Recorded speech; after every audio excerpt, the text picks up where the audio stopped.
In today's tutorial, I'm going to show you how to play with yourself on chess.com.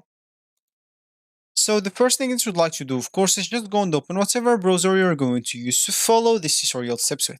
Here in my case, I'm actually using Brave. But of course, in your case, you can use any other browser could be possibly working for you in your PC.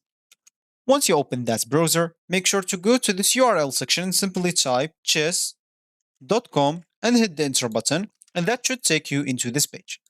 Of course, if you have an account, you can simply go and click on this login option on this left panel, and here you can enter your username or email, password, and check this remember me if you don't want to log in anymore. Of course, you can even log in with your Apple account, Google account, or Facebook account if you don't want to go through all the boring steps of logging into your account. Or if you don't have an account, you can simply go and click on sign up from here or sign up from here.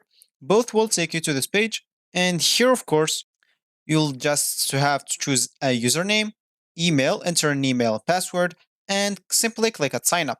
Of course, you'd like even to choose your chess skill level, new to chess, beginner, intermediate, or advanced. And also, you can sign up with Apple, Google, or Facebook, like login if you don't want to go through all the boring steps of signing up. So once you're logged in into your account or you just created your account, you'll find yourself here in this home screen or the main screen of the chess.com. So as we said in the beginning of this tutorial, I would like to play with yourself on chess.com. If you want to do that, you can just go to the left panel, hover learn, go to classroom, and here you can just go and create a new room.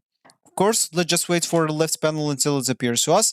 And here you can actually play with.